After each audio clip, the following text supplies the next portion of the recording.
So for today's video guys, we are going to find the distance using the distance formula and find the minutes needed to minutes needed for the car to travel. So here's the question. So assume that your car can travel at 100 km per hour going to NBSC from your house. So the question is, find the minutes needed for the car to travel using the coordinates of the map.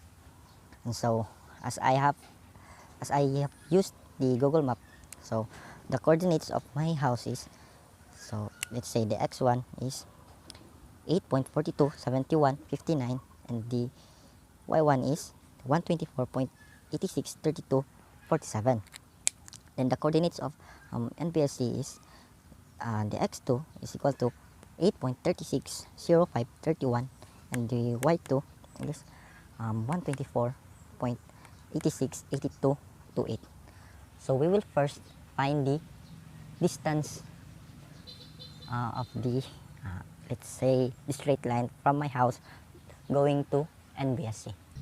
So by using the distance formula, square root of x sub 2 minus x sub 1 squared plus y sub 2 minus y sub 1 squared. Let's just substitute these value. So as we substitute the value, so the x sub 2 minus x sub 1 and the y sub 2 is y sub 1. So we'll get the difference of both values. So we can now have the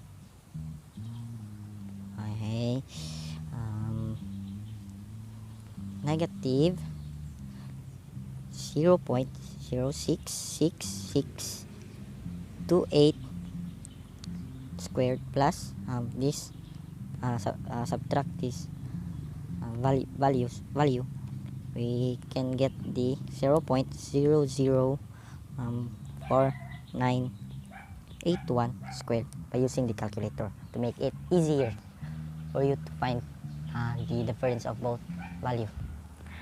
And so the square of the negative 0.066628 is equal to 0.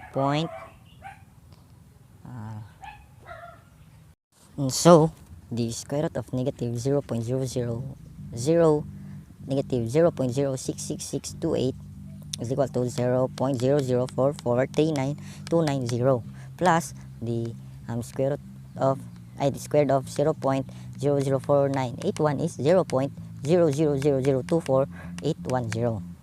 So if we sum these two values, so we'll get the square root of 0.0044649.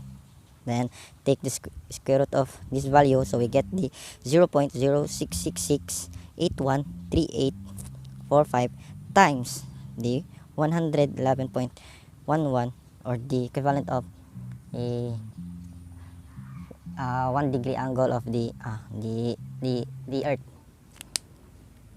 And so to find the distance from my house to NBSC, so we will multiply this the distance value times the 111.110 to get the exact distance from my house to NBSC if we have a straight line from my house to NBSC.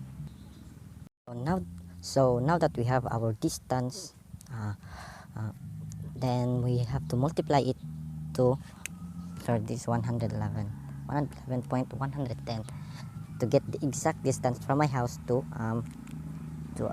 NBSC. So if we multiply the 0.006681345 times 111.110, we'll get the distance of 7.42 kilometers, since we are using the unit of kilometer. So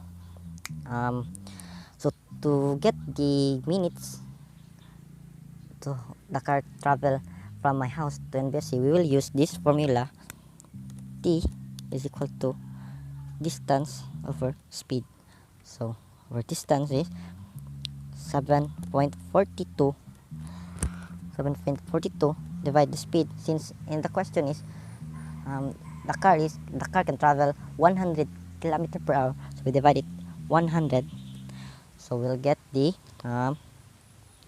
0.0742 if we use a calculator. So but this is not the time we need to travel a car from my house to NBSC, since we are finding a minute, so we will multiply it by 60 since an hour is equivalent to 60 minutes. So if we multiply it, we'll get the 4.45 minutes the time. So the time needed to travel a car from my house to NBSC is 4.45 minutes.